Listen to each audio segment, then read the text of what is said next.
Nível 1. O candidato. Você faz o concurso público. Cargo: oficial de inteligência. Nível superior exigido: 200 questões. Você concorre com 12.000 candidatos para 40 vagas. Você passa na prova escrita. Aí começa a parte que ninguém espera: a investigação social. Dura meses. A ABIN manda agentes verificar cada endereço que você morou nos últimos 10 anos. Falam com seus vizinhos, seus professores, seus colegas de trabalho, o dono da padaria onde você compra pão. Eles checam seu CPF, sua vida financeira, suas redes sociais. Procuram qualquer coisa que indique que você é vulnerável à pressão, chantagem ou suborno. Você não pode contar para ninguém que está nesse processo, nem para sua mãe, nem para o seu melhor amigo. Essa é a primeira regra e ela nunca muda. Sigilo absoluto. 8 meses depois de ter feito a prova, você recebe uma ligação. Número desconhecido. Uma voz calma te dá um endereço em Brasília e um horário. Sem mais explicações. Você foi aceito. Salário inicial: R$16.000. Você tem 27 anos. Nível 2. A escola. Você é enviado para ESINT, Escola de Inteligência. O endereço não aparece no Google Maps. Não tem placa na porta. Não tem site com fotos. O motorista de aplicativo te deixa na rua e pergunta o que funciona ali. Você diz que é um curso de idiomas. A formação dura meses. Você aprende coleta de informação, análise de dados abertos, criptografia básica, entrevista operacional, que é o termo técnico para fazer alguém falar sem que a pessoa perceba que está sendo interrogada. Você aprende vigilância. Como seguir alguém numa cidade sem ser notado. Como perceber se estão te seguindo. Como mudar de rota sem parecer que está mudando. Você aprende a fotografar um documento em 3 segundos. A memorizar uma placa de carro olhando uma vez. A construir um perfil psicológico de uma pessoa com base no que ela tem na mesa do escritório. Seus instrutores não usam o nome verdadeiro. Você também não. Aqui dentro, todo mundo tem codinome. O seu foi escolhido por alguém que você nunca vai conhecer. No final da formação, você assina um termo de sigilo que dura 25 anos. Se você contar qualquer coisa que aprendeu ali dentro, responde criminalmente. Mesmo depois de sair da agência. Nível 3. O analista. Sua primeira lotação é numa sala sem janela. 4 paredes, ar-condicionado e telas. Seu trabalho é análise de inteligência.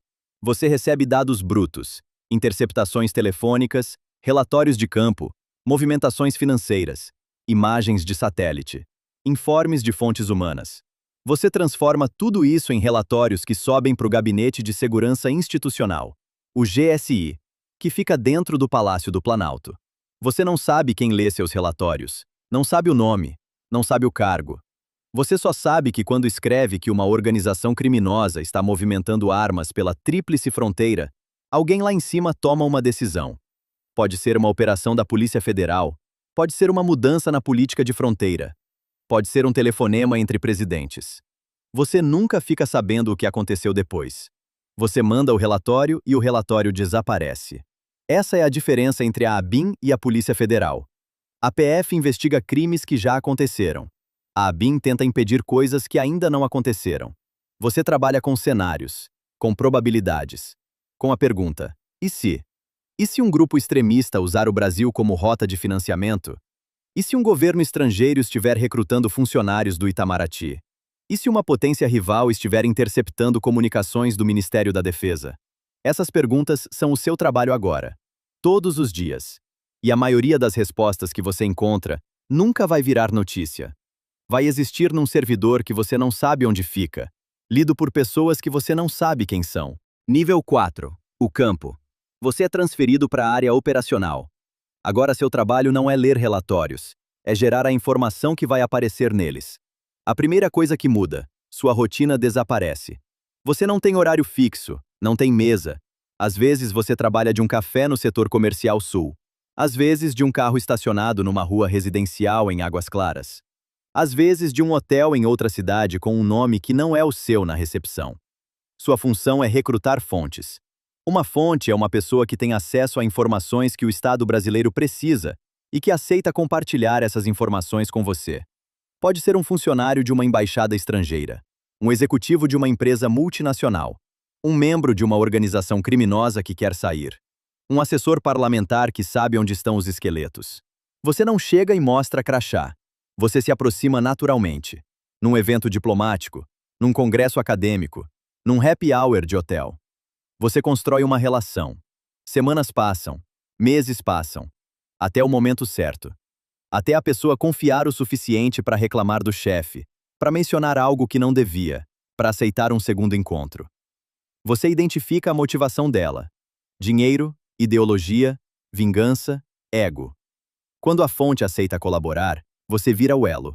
Você é a única pessoa na agência que sabe o rosto dessa pessoa. Ninguém mais. Se algo der errado, a vida dela depende do que você fizer nas próximas horas. Sua esposa acha que você trabalha com consultoria governamental. Seus pais acham que você é assessor de um ministério. Você janta com sua família no domingo, e ninguém naquela mesa sabe o que você faz de segunda a sexta. Seu celular toca às 2 da manhã, e você sai sem explicação. Sua esposa para de perguntar para onde você vai. Isso não é um bom sinal. Nível 5. Contra-espionagem. Você é promovido. Agora seu trabalho não é coletar inteligência, é impedir que outros países coletem a nossa. O Brasil é um dos maiores alvos de espionagem econômica do mundo. Tecnologia agrícola, a Embrapa é alvo constante. Reservas de petróleo do pré-sal. Programas de defesa e armamento. Dados eleitorais. Negociações comerciais do Mercosul. Tudo isso interessa a governos estrangeiros. E todos eles mantêm operações ativas em território brasileiro. Existem mais de 100 embaixadas em Brasília. Pelo menos um terço delas abriga oficiais de inteligência disfarçados de diplomatas. Seu trabalho é identificar esses oficiais, monitorar seus movimentos, mapear com quem eles se encontram, descobrir quais brasileiros estão sendo recrutados por potências estrangeiras. Você identifica um caso. Um adido militar de uma embaixada europeia se encontra regularmente com um funcionário de alto escalão do Ministério da Defesa. Sempre no mesmo restaurante no Lago Sul, sempre na mesma mesa, sempre pagando em dinheiro vivo. Você monta uma operação de vigilância que dura 6 meses. Equipe de acompanhamento. Fotos. Interceptação autorizada judicialmente. Análise de padrões de deslocamento. No final, o relatório sobe. O funcionário brasileiro é discretamente transferido para um cargo sem acesso à informação sensível. O diplomata estrangeiro é declarado persona non grata e deixa o país em 72 horas. Nada disso aparece no jornal. O público nunca fica sabendo. O funcionário diz para os colegas que pediu transferência por motivos pessoais. A embaixada diz que o diplomata completou sua missão. Você resolveu uma crise que ninguém sabe que existiu. Seu primeiro casamento acabou. Ela não aguentou os horários, o silêncio, as viagens sem explicação, os cancelamentos de última hora. Você assinou o divórcio num cartório de Taguatinga, numa terça-feira à tarde, e voltou para o trabalho no mesmo dia. Nível 6. Operações especiais. A maioria dos oficiais da ABIN nunca chega aqui.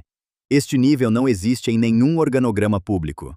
O orçamento vem de uma rubrica genérica, que nenhum auditor examina com detalhe. Você coordena operações de coleta de inteligência fora do território brasileiro. Tríplice Fronteira, Amazônia. Países vizinhos onde facções criminosas brasileiras mantêm bases logísticas. Paraguai, Bolívia, Suriname. Seu trabalho é mapear redes de tráfico internacional, rotas de lavagem de dinheiro que passam por 3 continentes e conexões entre organizações criminosas brasileiras e grupos armados de outros países. Você tem uma identidade alternativa, documentos emitidos sob um nome que não é o seu, passaporte que aguenta verificação, uma história de vida que você ensaiou até sonhar com ela. Você é empresário do setor de importação, mora em Foz do Iguaçu há 2 anos, fala espanhol com sotaque paulista. Sua empresa existe no papel, tem CNPJ, site, funcionários fictícios. Você participa de reuniões comerciais com pessoas que movimentam cocaína. Elas acham que você quer lavar dinheiro. Você quer os nomes, as rotas, as contas bancárias. Uma operação dura entre 6 meses e 2 anos. Se você for descoberto, o governo brasileiro nega que você existe. A embaixada não vai te ajudar. Você está sozinho num país estrangeiro com um passaporte falso e informações que podem colocar muita gente na cadeia. A única coisa que te separa de desaparecer é sua capacidade de manter a calma. Você tem 42 anos. Segundo casamento. Sua nova esposa sabe que você trabalha para o governo. Não sabe em quê. Quando você viaja por 3 semanas sem dar notícia, Ela manda mensagem para o seu celular institucional.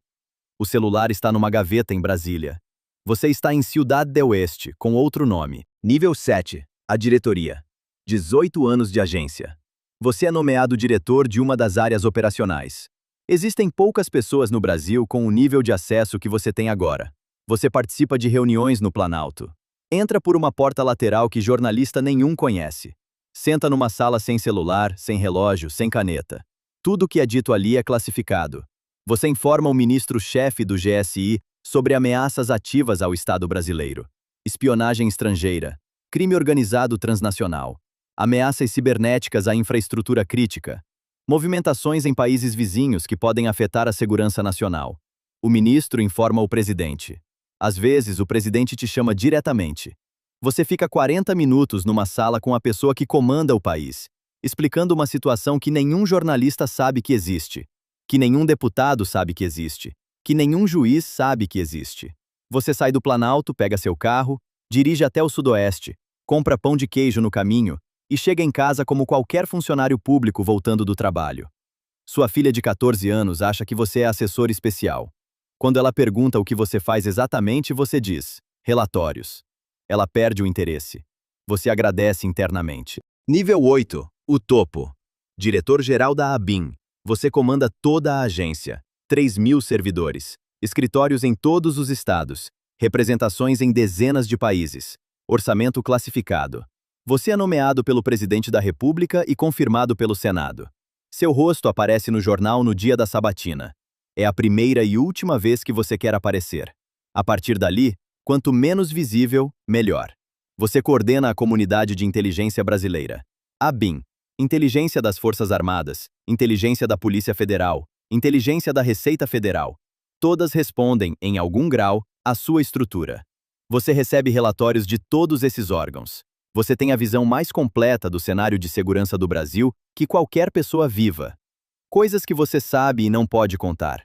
Quais países aliados espionam o Brasil? Quais políticos estão sendo monitorados? Quais operações estão em andamento neste exato momento? Quais ameaças foram neutralizadas sem que ninguém tenha ficado sabendo? Você carrega esse peso todos os dias. Muda o governo, muda o diretor-geral. Política. Você sai, entrega o cargo, assina mais um termo de sigilo. 25 anos adicionais. Nível 9. O aposentado. 22 anos de ABIN. Você se aposenta. Não tem festa, não tem homenagem pública. Você entrega seu crachá, seu celular institucional, seu notebook. Devolvem seus documentos originais, os de verdade. Você tenta descansar, mas não consegue. Ouve sirene de polícia e seu corpo reage. Vê notícias sobre a operação da PF e pensa nos relatórios que você escreveu 3 meses antes da operação acontecer. Relatórios que ninguém vai saber que existiram. Você tem 49 anos. 2 ex-esposas. Uma filha que te ama, mas não te conhece de verdade. Um apartamento funcional em Brasília.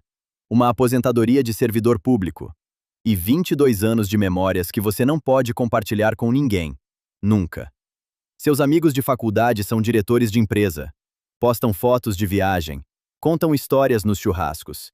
Quando alguém te pergunta o que você fez na vida, você diz: trabalhei no governo, assessoria.